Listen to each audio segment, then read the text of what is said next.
New EJ's rant of the week. I am recording this on Sunday night, about 10:30 p.m. on August 23rd, 2026. It is time to start the new week. Time to get things off our chests. Time to get the stresses off as we start this new week, as we are alive to tell the tale. And this rant this week is going to be something a little different because this is on a subject that I just limped into recently. It involves a pretty big trial that I was not following at all to probably 3 days ago when my wife made me aware of it and a couple of friends made me aware of it. And they'll say, have you followed this Lindsay Clancy trial? I'm like, I don't know, who the hell Lindsay Clancy is. I can't speak on that. But it's become a big topic of discussion on social media, topic of discussion in my household, topic with friends of mine. So because of that, I decided to rather just to see what the hell it's all about. And my God, it is crazy. So breaking down exactly what the trial's about, okay? It's a murder trial. It's a Massachusetts mother accused of strangling her three young kids about 3 years ago. The case is supposed to go to jury sometime in the next week or two. So Lindsay Clancy is a 36-year-old former labor and delivery nurse who's pleaded not guilty to first-degree murder for the deaths of her three children, 5-year-old Cora, 3-year-old Dawson, 8-month-old O'Callaghan, what his name is. Now, her defense attorney, Kevin Radington, does not dispute that Clancy killed her children. However, the defense argues that she lacked criminal responsibility due to severe insanity and postpartum psychosis compounded by bipolar disorder and being heavily overmedicated.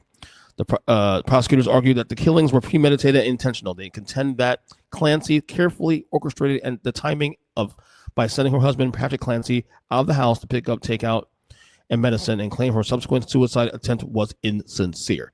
Prosecutors presented digital forensics, text messages, and photos showing that on the day of the killings, Clancy performed normal daily activities such as taking her children to the doctor and playing in the snow.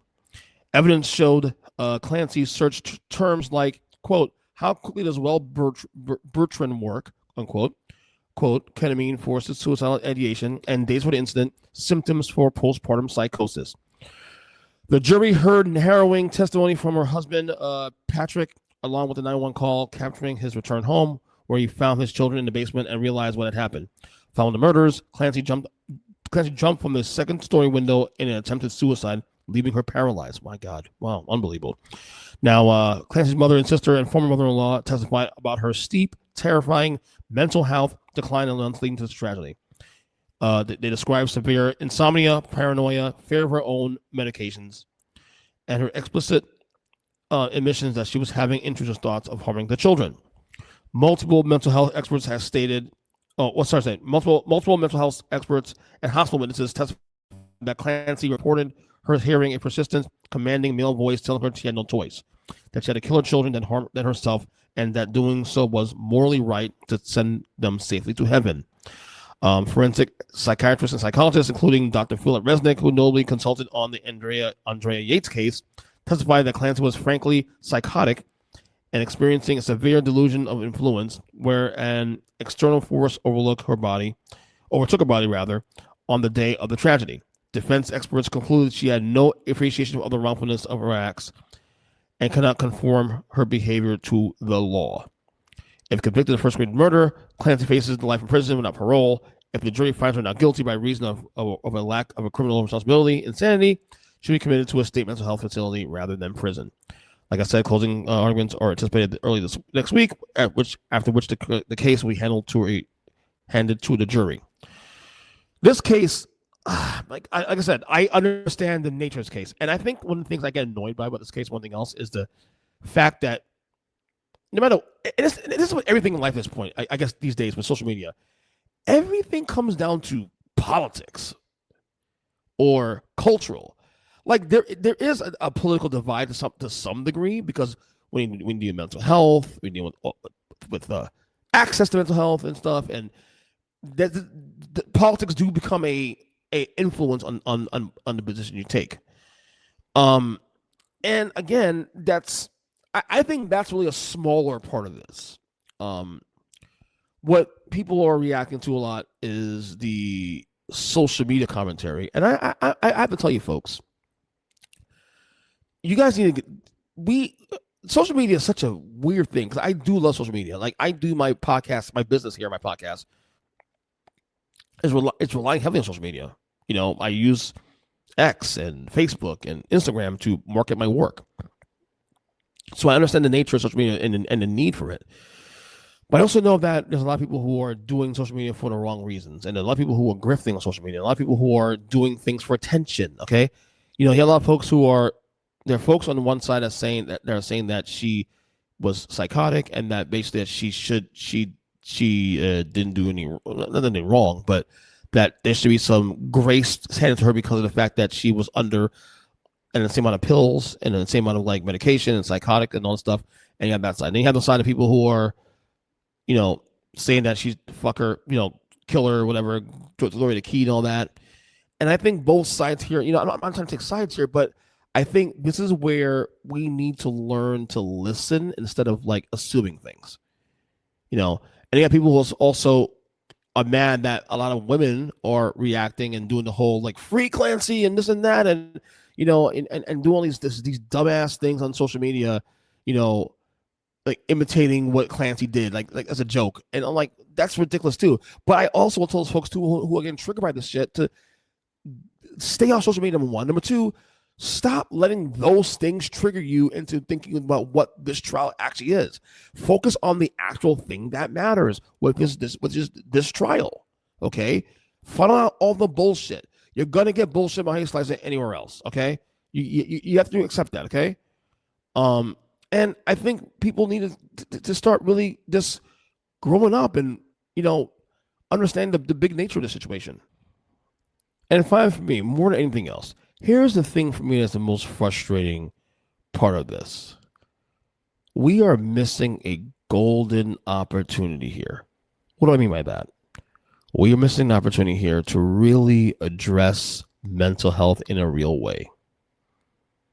It's one thing, folks, I don't think either side of this issue of like throw away the key is helpful, just as that the idiots on the other side are doing free Clancy, she did nothing wrong. First off, this is my opinion. No matter where you stand on this trial, in my opinion, your foundation, your baseline has to start the fact that no matter what happens, she needs to be punished to some degree. How strong she should be punished is determined by what actually happened here. Okay, but should she serve some form of punishment? Absolutely. Now, that's not the case. People say, well, no matter what happens, that she's always going to have that in her head. She's always going to feel a sense of punishment in her head mentally because of what she did here. And yes, I agree with that. Probably so. But at the same time, though, that does not dictate law. The fact of the matter is that she still killed her 3 kids. Okay, and from the looks of it, it was premeditated, because you don't just kill 3 kids the way you did. It was not premeditated. There wasn't like she had a gun. She just shot him 3 times. She choked him out. You know. So again, there's a line here we have to respect here on both sides. And in my opinion, you can't start any argument without the fact that yes, she should have some punishment to a degree. Because again, she's already admitted she killed her children. So now we know that there should be some sort of punishment for that. Where that goes is where the debate really, for me, begins. And this is where I think we are missing an opportunity here as Americans, as society, about really addressing mental health in a real way. Because access to mental health is something we still lack in this country. And I know a lot of people are like, oh, mental health is not a real thing. You say that until you need it. Okay? You say that until you need it. It's funny to say things on your own perch in your own situation until the time comes when it actually affects you. And then what? Okay? But at the same time, we cannot be hands off either. Okay? We can't be hands off at all. So what I will say to folks, the problem in this case is this, as we close this out. Let the facts dictate your feelings here, not people's reaction to this, not the fact that people, just weirdos on the internet doing these little dumb like reaction videos to, oh, free Lindsay Clancy. Fuck that. I mean, obviously they're idiots. We know they're idiots, but stop. Stop letting that dictate how you feel because of what you saw on the internet from people who have nothing to do with this trial. They're doing that for attention. They're doing that. They're trolling you. They're trolling you. They're doing the thing I tell you that Donald Trump does all the time. He trolls you, and you still fall for it. Stop. All right?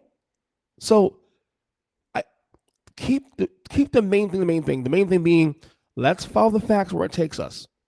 Follow the trial, not the chaos around it. All right? EJ Christian 7 on X. And that is this week's rant of the week. Little somber episode today, man. My stomach's hurting. I had a cereal earlier. I gotta get blood work today. So I'm on X, EJ Christian 7, rant of the week. Enjoy all the content to the pike. And until we get the next episode, we'll talk to you guys soon. God bless y'all. Take care. And let's see my track here. There it is. And see ya.